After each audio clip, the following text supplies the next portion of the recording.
I wanted to do one more video before it's like a long weekend in Ireland here, so I have Monday off work.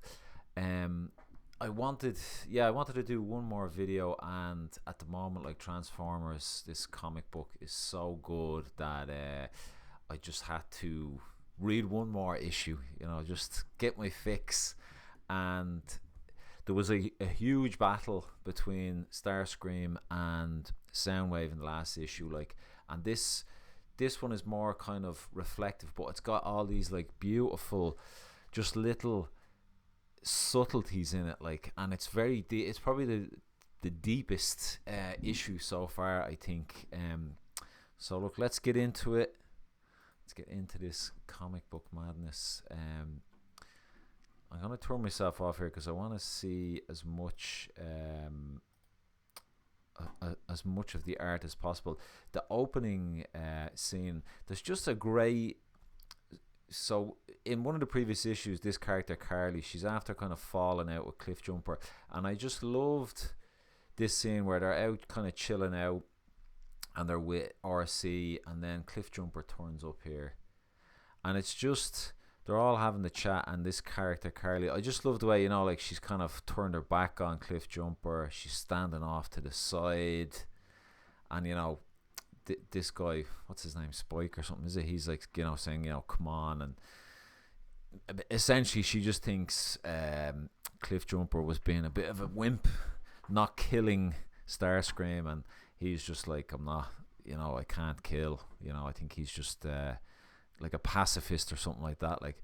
But what was great about this, and I didn't realize it at the time, like, there's definitely, I think it's Daniel Warren Johnson as a writer on this, like, even the fact that Bumblebee was always like the kind of main little sidekick for Optimus Prime, and it seems like in this he was just like, we're gonna do something different, like. And the first issue, like, Bumblebee just gets his head blown off, like, I think Starscream gets activated and just kills him, like, he's gone, hasn't returned.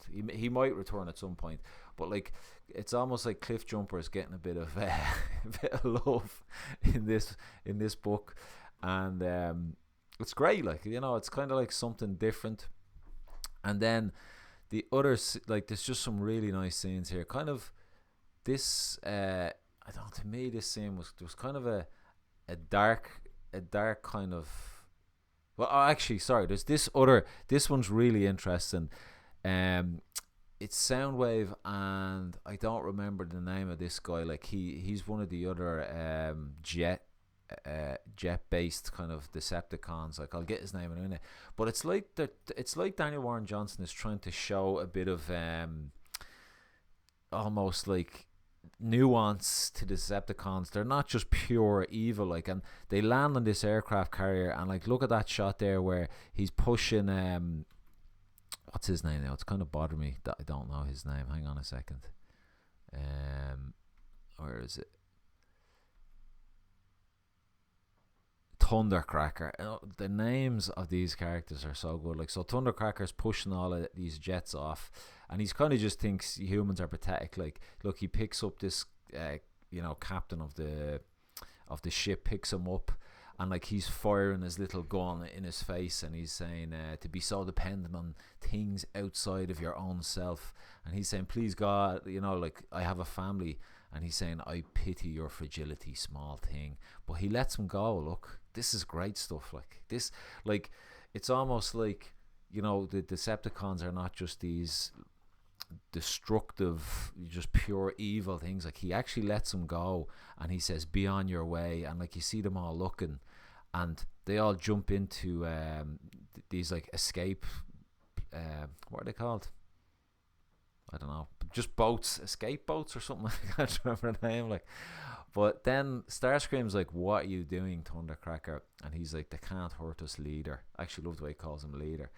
And he's like, and then Soundwave is having none of it. He's like, it's true, they are pathetic, but they'll tell their superiors about what transpired here, and there can be no witnesses. And like, even Thundercracker's like saying, but, and Soundwave's like, regrettable, and he just kills them all. Like, I don't know, like, just a really great interaction between between the two Decepticons and like showing a bit of emotion here. And then I'll go into one, like there's just a lot of cool moments in this. There's no like big crazy battles, but there's this other amazing scene that I loved, and it's quite it you could almost describe it as like a little bit disturbing. Let me just find it here.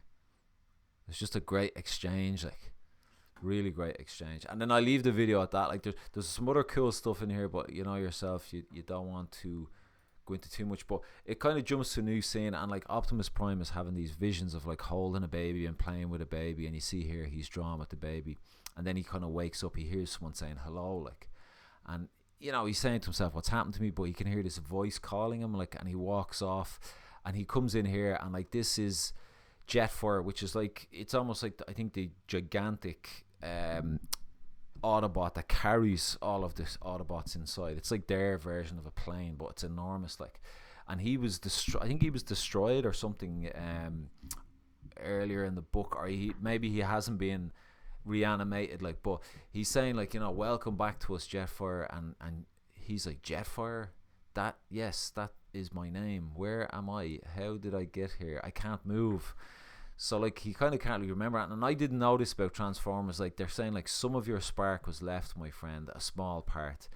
And then I think that guy's name is Ratchet. He says enough to bring you back to us, but only in one form. Like, so he's trapped. Like he can't turn into his, I guess, his robot form. Yeah, and he's saying, is that Ratchet? And he's saying, and Optimus, Jet, we're both here. It's almost like he's like a sick patient on a bed, like. And he's like, Optimus, why did you not let me rest?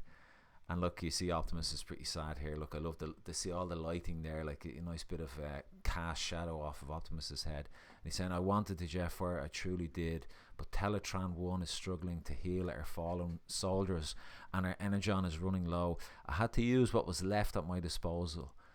We needed a way to travel around this world in order to save it. And then Jetfire is like, is that what I am to you now? A husk. I cannot move. Everything is black. It's quite sad, like, and it's a bit dark, like. And he's saying, I cannot see the stars anymore, because I think that character, he can fly up, you know, into space and go between planets and stuff like that, like. So it's quite obviously because he can fly, like he's like an interstellar kind of being, like obviously he'd probably love looking at all the stars and stuff like that, like. But you can see the sadness in Optimus Prime's face there, and he's like, I'm sorry, my friend, I will leave you to, like, he almost is ashamed. And then he says, no, wait, please don't leave, it's so dark, please. And he's like, all right, I will sit with you for a while. And yeah, then it's a changed scene, like. But I just thought that was really kind of disturbing that he's trapped in the one form, and sad, you know, like, 'cause there's another section there where someone says, like, you know, Optimus Prime has had the worst kind of loss, and like there's a cool shot of him with his back turned and stuff, like. So they're really building. I don't know if the comics done this in the past, but there's just like, this book is so good, like.